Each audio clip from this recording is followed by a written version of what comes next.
you're a tutor, you're a photographer, you're a photojournalist. Really, to make sure that we get a full understanding of where your opinions in this come from, what is your history with photography? So I started photography in 2015 when I started taking it seriously by buying an RX1R camera. I bought that for my 20th birthday, and from there things kind of spiraled out of control. My main reason for buying a camera was to document my university projects. I was studying advertising BA at the University of the Arts, and from there, because the camera was so small, I found that I had it with me at all times, and I ended up documenting not only the projects that I bought the camera for, but also my life in general. And I think all of the experience that I had with those photographs have kind of echoed into the work I currently do. I think if I photographed anything differently at that time, I would be producing completely different work today. When you say the work that you do now, how do you describe your current body of work? I would say the best kind of idea that I like to put on my work is that it's social documentary photography, which is a very, very broad label and allows me to fill that label with as much as possible. I don't like to be limited to, landscape, portrait, street. And I think a lot of people are moving away from those labels just because it's more freeing to take an approach of, it's not a matter of what I enjoy photographing, it's just a matter of what I enjoy doing and what I enjoy seeing and what human experiences I feel are worth recording for me, and then hopefully someone else will resonate with that and they'll become someone who likes my work, hopefully. Something that I've noticed since I started street photography about 4 or 5 months ago, as a sideline to everything else that I was doing, just as something of a bit of escapism, is that there is a true sense of unwritten rules with street photography and what true street photography is. And like you say, maybe sometimes people can get kind of burdened by labels rather than just expressing themselves.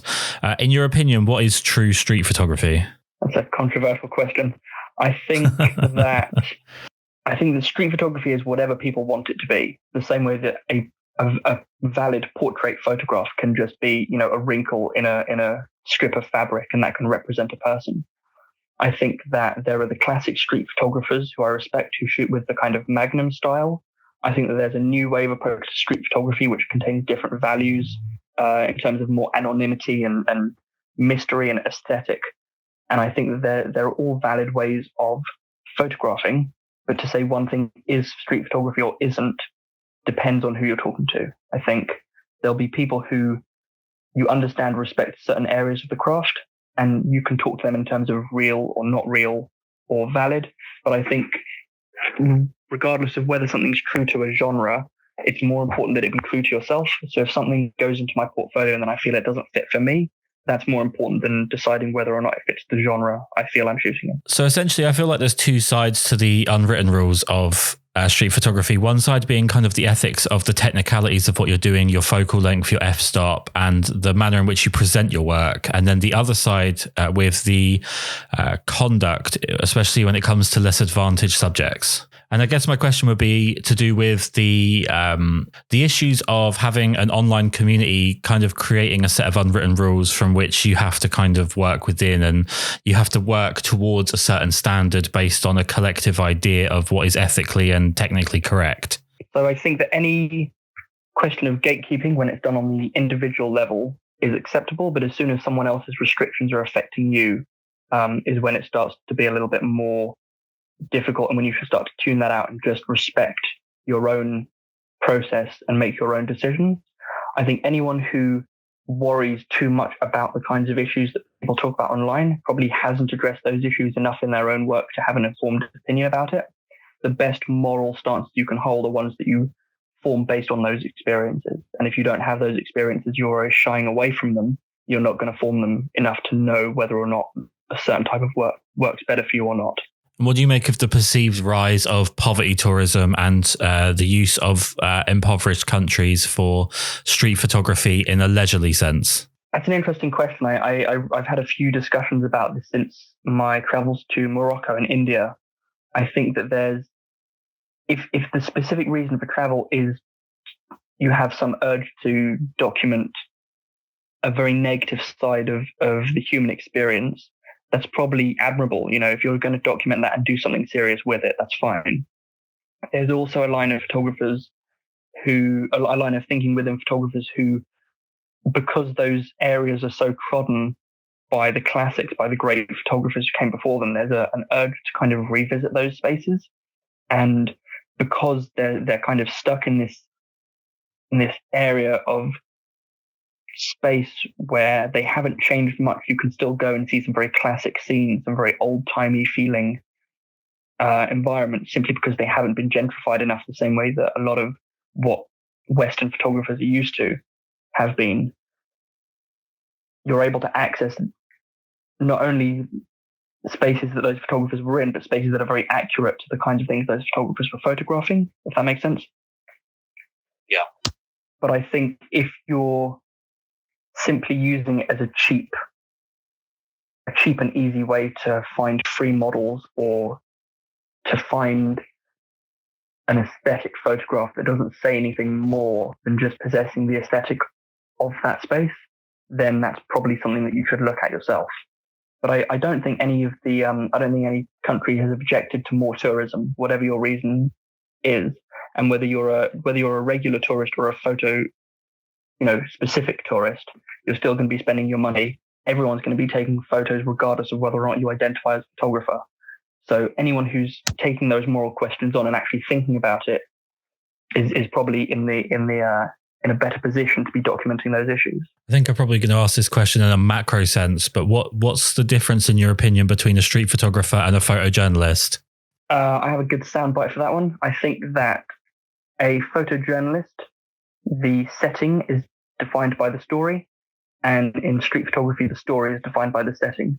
So it very much depends on whether you go out of your house with a set idea and you've done research and you have a specific story that you want to tell. And normally when you go and try and do that, you find out that actually the story you want to tell is different to the story you find.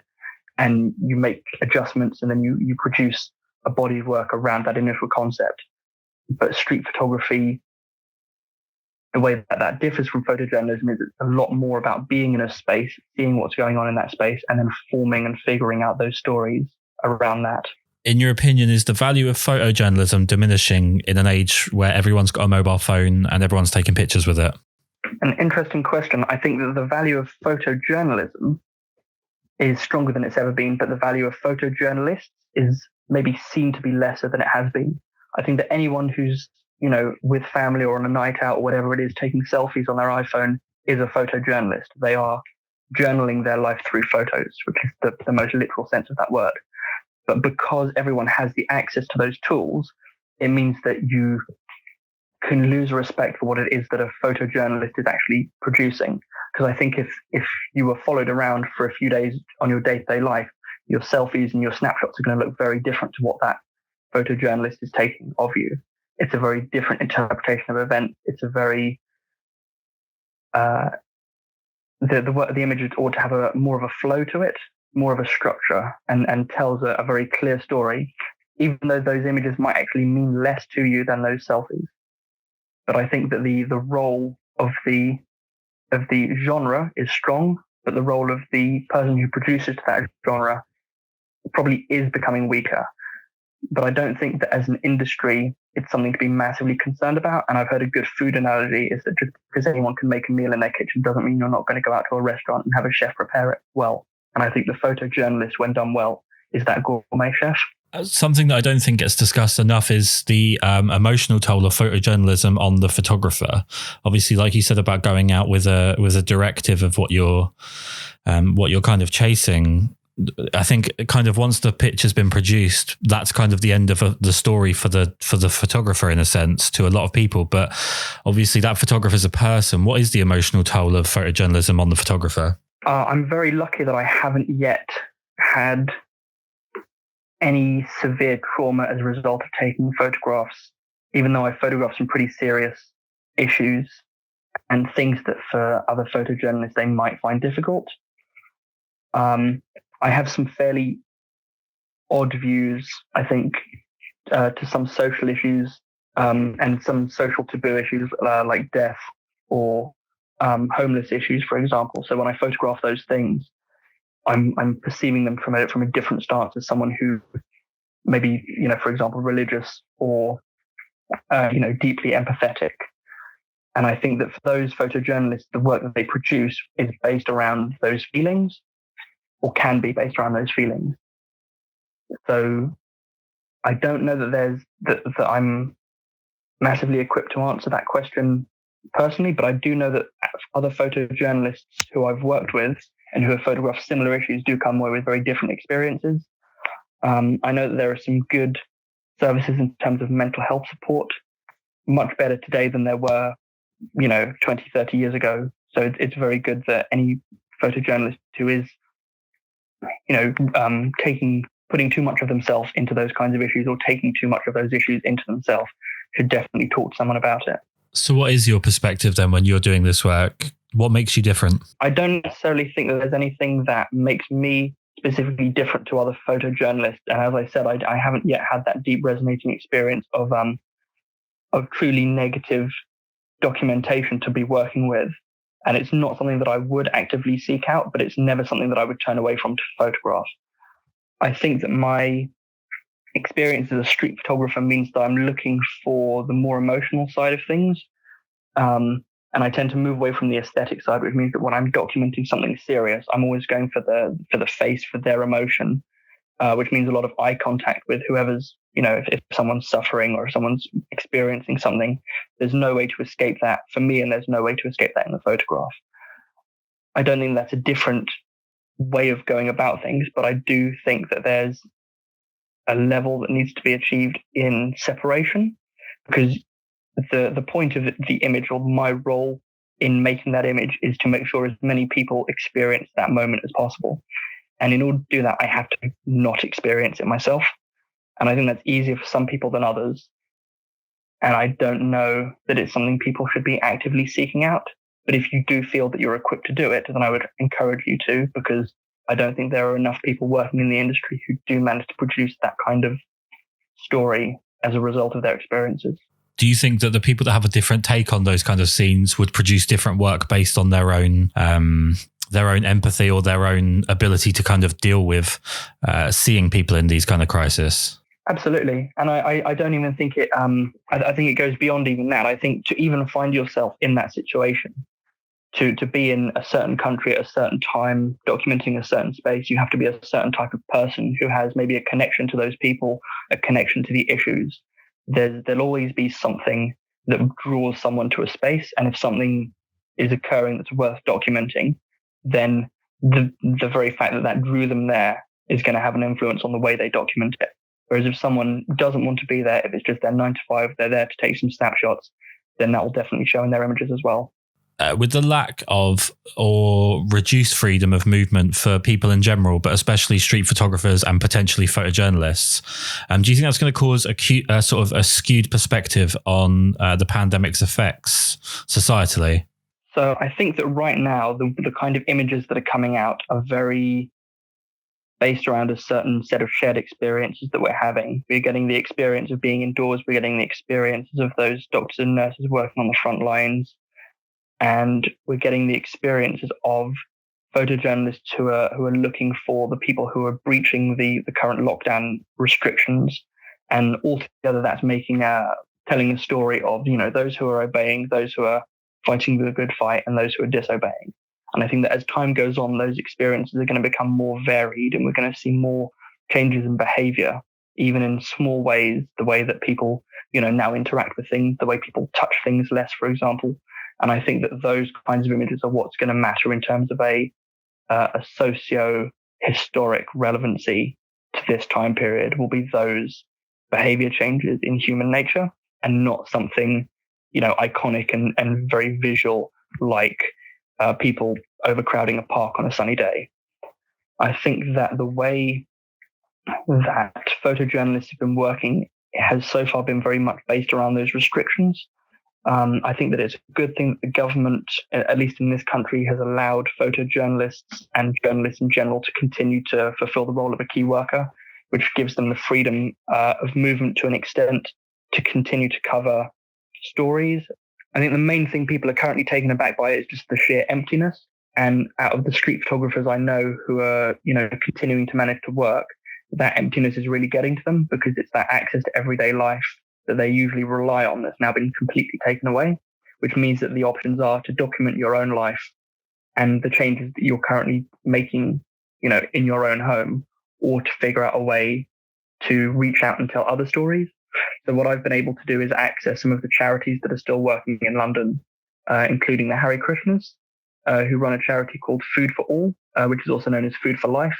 And they're one of the last remaining homeless distribution centres still operating in London. I was able to join them for a day and see what measures they're going to remain safe, how many volunteers they're still able to use, how they're able to still run this operation to feed up to 20,000 people a day, which is an incredible effort to still be going on, considering that a lot of the places that would normally be donating food to them are closed. A lot of the places that would normally be providing, homeless people with support are now closed. So this is kind of one of the last lifelines. Although to the best of my knowledge, they are helping other people to set up similar things that'll hopefully come back into force. I think it's just the suddenness of the lockdown that's meant that a lot of these things have been cut off.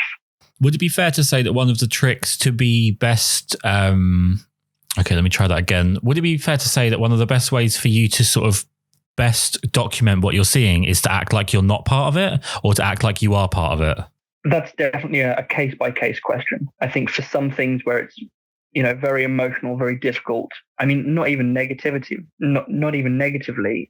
Sometimes I've photographed weddings and it's been, really lovely and wholesome and positive. And it's best to just kind of shut off and document. Otherwise I'll miss it because I'm smiling, or frowning, depending on what my opinion of relationships is that day. Whereas for people who truly connect and want to be a part of it, again, I think that shows in the images, but I think it can influence a bit too much. If you're photographing something that's particularly sensitive, or an issue that people might have difficulty with connecting with in the first place, if you're overly connected, if you're overly familiar, you might be showing those things in terms that people just don't understand. So I think a good balance between the two is something I would encourage.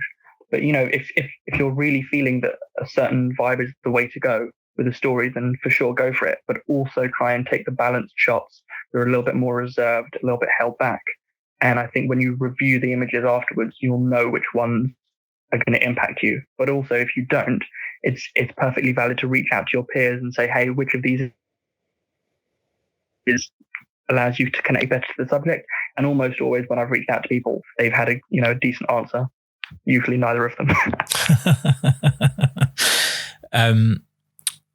Something I wanted to ask you, and I'm not really sure the best way to ask it, but are you ever surprised by the misinterpretation of your work? So you're at a scene, whatever the scene may be, whether it be as a street photographer or a photojournalist, and you're capturing something, and that can be misconstrued by the viewer. Are you ever surprised by the way things are sort of misconstrued? I think the people reading into work is always going to happen. And I think people reading into photojournalism should be discouraged, but people reading into street photography should be encouraged.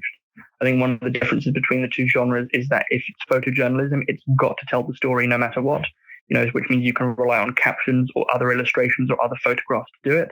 Whereas with a street photograph, it's in that ambiguity, it's in that lack of the story being told that the viewer projects. For the role of photojournalism and interpretation, I think I'm usually shocked but not surprised when people, find some new way to look at a scene that I photographed. But I also think that the way I present things and the way that my work is presented when published is quite different. When it's published, there's normally less room to read into what's going on because there'll be a caption. Whereas when I post the work myself, I get all kinds of responses from people who don't understand what the image is showing or don't understand why that particular scene was noteworthy for me to photograph. But I don't think it's ever been someone who truly misses the point of why the image exists. I think at some level, whether it's aesthetic or conceptual or storytelling, as long as the image can justify its existence, when I publish it, I don't have an issue with the way people interpret them. No, sorry. I was just going to say, does it ever dawn on you in the sense, the sort of historical relevance of what you're doing? Absolutely, but I don't allow my ego to really get that far when I think about my own work. I think if even one of my images manages to escape my own personal bubble and reach some kind of social consciousness, then, I'll have had a good career. But the thing is that currently I'm competing with every other viral photograph of a cat that's ever been made. And I don't know that, the hard-hitting social documentary images that I want to be producing really exist in the same space.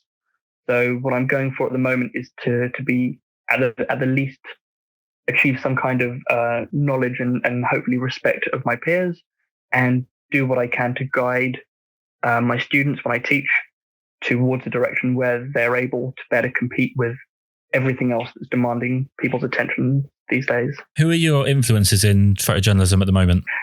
So right now, one of my biggest influences is a photographer called Abbas. His work is really incredible. Some of the ways he was documenting, the ways he was seeing those issues is phenomenal. Another photographer would be a classic, Don McCullin, who documented a lot of conflict and very difficult situations. And what I respect most about his work is that when you come to that divide between, the technical and the ethical, none of his photographs are about photography. They're all about what's in front of him. What is that special scene? What is interesting? And then just pointing the camera at it and take a photograph. There's no visual gimmicks. There's no interesting light. The compositions aren't, technically masterful. They just very well, they just very accurately show what was in front of him at that time. And that serves as a better illustration for journalism, in a truer sense of photojournalism, than something that relies more on a photographic language. So you work as a tutor. Do you ever find yourself teaching yourself something in kind of externalizing what it is that you do? I'm not sure I understand the question. Sorry. Well, I've done a sort of very small amount of teaching on a much lower level, and sometimes I find that I'm doing things subconsciously in my work that then when I'm teaching someone, I almost kind of educate myself in my way of thinking just by externalizing it. I see. I definitely think that teaching is an excellent way to frame things for myself in ways that I might not have considered. I'll be finding analogies or techniques, or as I'm pointing out the way to do something, I'll realize that I'm actually doing something else. It's definitely a great method for introspection, to look at photography is a very physical pursuit. It's very much a movement of myself in a space, and the camera is almost secondary to just seeing what's going on with my eyes. So when I find that I'm moving in a certain way or socializing in a certain way and just existing in a certain way, that's definitely helpful to myself, because I can just amplify or reduce things that I find are helpful, or things that my students find helpful. So a question that's probably a little bit along the same lines in terms of controversy that we've probably already touched on, but something that's definitely a lot lighter. What's your pick in terms of cameras? What are your favorite cameras? Oh gosh, well, this will be a very controversial one. The majority of my current work has been shot on a Leica M6 and a 90mm lens. I think with that combination, I would be happy to shoot almost anything you put me in front of. More recently, I've been trying to push myself back into 35mm, which is my second least favorite focal length, but I really respect what it offers in terms of proximity. Not that you need to be far away with a 90. I think most of my work with a 90 has been shot within a space of maybe 5 to 10 meters away from me. I'm not shooting things that are down the road or, some next postcode over. I'm shooting things that are close. It's just a matter of what I'm choosing to crop of reality, what I'm choosing to specifically highlight in an image, and whether that relies on being one thing at a time, whether it's a kind of layered effect of lots of multiple competing factors. What a 35mm gives me is that depth of foreground, midground, background, whereas my 90mm images, while they're nice and I like them, they're very flat. And what I want to achieve with using a wider lens is something less flat. So we live in an age of like spaceships, essentially, with lenses on the front as cameras, as technology moves forward. Why Leica? Honestly, I have really, really terrible eyesight, which means that any SLR or mirrorless camera with a screen that I've tried, I have to really push it up against my glasses. I find it very, very difficult to actually focus on the screen being that close to my eye. With an SLR, even though you're looking through the lens, there's still a screen in the way that your eye is focusing on, regardless of what the lens is focused on. So it means I still find it difficult to achieve focus. With a rangefinder, because it's just that one patch and you're just moving one thing, it's only one thing I need to look at for focusing. I only need to know, where's the contrast in my scene? Where are the lines? Essentially, what am I focusing on? And then it's just done. It's that simple for me. Whereas everything else I've struggled with, even though I'm trying to allow myself to use more SLRs in a much slower sense. If I'm going to be shooting fast, which the kind of journalism I want to do involves, it's got to be with a Leica. In terms of your career, even back to when you first started with photography, what retrospective advice would you give yourself? I think if I could tell myself to stop caring what people thought earlier, that would be really useful for my style overall, because it's impossible to produce your own style if all you're doing is like painting by numbers based on what other people have done. I think there are a lot of ways that people are currently learning photography and street photography is they Google the hashtags, they find out what other people are doing, and then they just do that because they think that's what's being done. Whereas the best thing to do is to just switch everything off, go outside, not even with a camera, just look at what's going on, look at what interests you, find out visually what appeals to you, what draws your eye. And when you have a good understanding of that, when you involve the camera, it's more you than if you've gone out knowing what you want an image to look like and then make reality, bend that to your will rather than adapting yourself and your own needs to what's available to you. And if someone's considering a career down the line of working as a photojournalist, what would you want them to know going into it? I think if your aim is to tell stories with a camera, then being a photojournalist professionally probably isn't the easiest way for you to do that. The easiest way is for you to just go and tell the photos with the camera. If you want to be working at a newspaper or making money from it, then it's a very different style of photography to what you'll probably enjoy.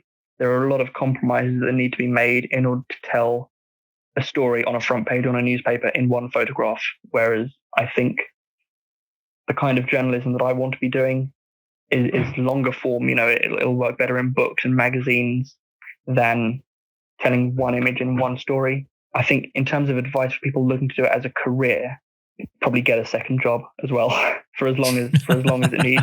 For as long as you need to either decide that it's what you want to do permanently, or for as long as you need to decide that you're going to be a photojournalist, you're just not going to be one that's going to be hired very often.